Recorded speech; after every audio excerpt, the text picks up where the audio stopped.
안녕하세요, 여러분. 오늘도 고전 속에서 삶의 교훈을 찾아보는 시간을 가져보려고 합니다. 오늘 우리가 살펴볼 구절은 손자병법에 나오는 매우 중요한 말입니다. 바로 범용병지법 전국위상 파국차지 전군위상 파군차지입니다.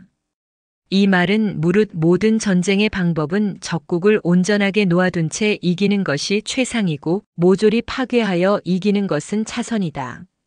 마찬가지로 적의 군사들을 온전하게 놓아둔 채로 이기는 것이 최상책이고 적군을 격파하여 이기는 것은 차선책이다 라는 뜻입니다. 이 말의 핵심은 전쟁에서 이기는 방법에 대한 깊은 통찰을 담고 있습니다. 적을 온전히 파괴하지 않고 이길 수 있다면 그것이 가장 좋은 전략이라는 손자의 철학은 오늘날 우리의 일상적인 경쟁이나 문제 해결에도 적용할 수 있는 중요한 교훈을 줍니다. 그렇다면 왜 손자는 파괴하지 않고 이기는 것이 최상이라고 했을까요? 오늘 이 이야기 속에서 그 답을 찾아보겠습니다. 손자의 말은 단순히 전쟁의 승리에 대한 이야기가 아닙니다. 오늘날 우리가 겪는 대인관계, 경쟁, 사업 등에서도 유용하게 적용할 수 있는 원칙을 제시합니다. 손자는 전쟁의 승리만큼 중요한 것이 적국의 자원을 온전히 보존하고 가능한 한 많은 자원을 확보하는 것이라고 강조했습니다. 왜 그럴까요? 전쟁에서 가장 중요한 것은 파괴가 아니라 승리 후의 재건이기 때문입니다. 적국을 무너뜨리고 모든 자원을 없애버리면 결국 전쟁 후의 회복이 불가능해지고 더 많은 피해가 발생하기 마련입니다. 전쟁의 최종 목표는 상대를 완전히 파괴하는 것이 아니라 가능한 한 많은 자원을 확보하고 상대를 온전하게 이기는 것입니다. 그렇다면 왜 손자는 온전한 승리를 강조했을까요? 오늘날 우리가 겪는 경쟁에서 손자의 전략을 어떻게 적용할 수 있을까요? 비즈니스를 예로 들어봅시다. 기업 간 경쟁에서 성공을 거두기 위한 전략은 단순히 상대 기업을 완전히 파괴하는 것이 아닙니다. 실제로 상대를 완전히 몰락시키는 것이 장기적인 성공으로 이어지지 않음을 우리는 잘 알고 있습니다. 예를 들어 A 기업이 B 기업을 완전히 파괴했다고 가정해 봅시다. B 기업이 몰락하면서 시장에서 완전히 사라지면 A 기업은 일시적으로 승리를 거두지만 그 빈자리를 채우기 위해 더 많은 자원을 소비하고 추가적인 경쟁에 직면할 수 있습니다.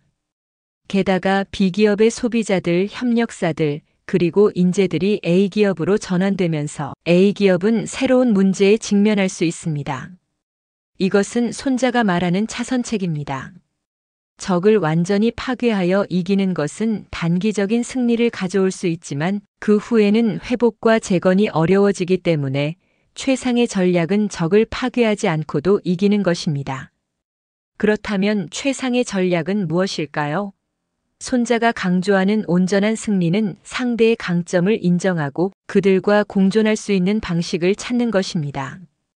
상대와의 협력 혹은 경쟁에서 상호 이익을 추구하는 것이 최상의 전략이 될 수 있습니다.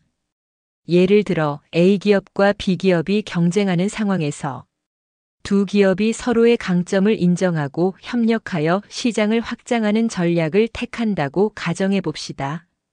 두 기업이 서로의 자원을 공유하고 협력함으로써 시장에서 더 큰 성과를 얻을 수 있다면 이들은 경쟁에서 이기고 동시에 더 큰 가치를 창출할 수 있을 것입니다.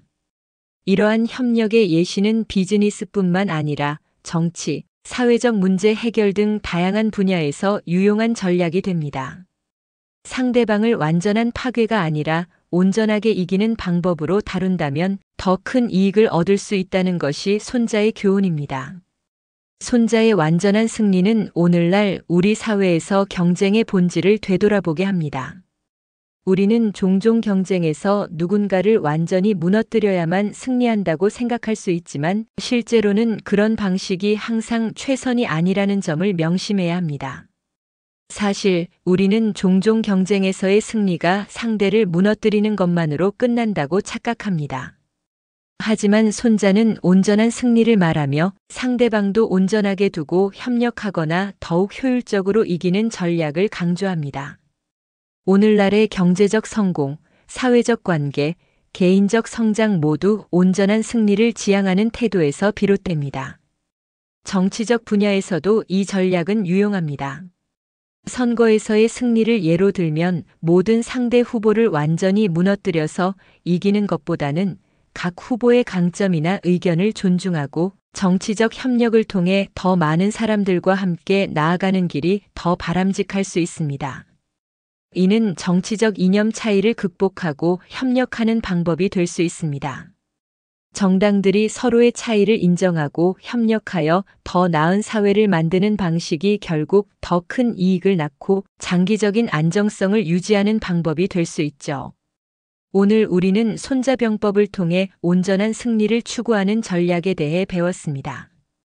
경쟁에서의 승리가 반드시 적을 파괴하는 것만이 아니라 서로의 강점을 인정하고 더 큰 가치를 창출하는 방향으로 나아가는 것이 중요하다는 것을 알게 되었습니다. 우리는 삶에서 여러 가지 경쟁을 마주합니다. 직장에서의 승진, 비즈니스에서의 성공, 인간관계에서의 균형, 잡기 등이 모두 완전한 승리를 위한 과정입니다. 그러므로 적을 무너뜨리기보다는 우리가 가진 강점과 가치를 극대화하고 협력할 수 있는 부분을 찾아서 이기는 방법이 진정한 승리를 이끌어낼 것입니다. 여러분도 이제부터는 경쟁에서 온전한 승리를 추구하세요. 상대를 파괴하는 대신 더 큰 가치를 만들어가는 방향으로 나아간다면 더 풍요롭고 안정적인 삶을 살아갈 수 있을 것입니다. 오늘도 고전에서 얻은 교훈을 여러분과 함께 나누었습니다. 이 교훈이 여러분의 삶에 도움이 되길 바랍니다. 좋아요와 구독 버튼도 잊지 마시고 앞으로도 더 많은 고전 속 지혜를 함께 나누겠습니다. 그럼 다음 영상에서 만나요.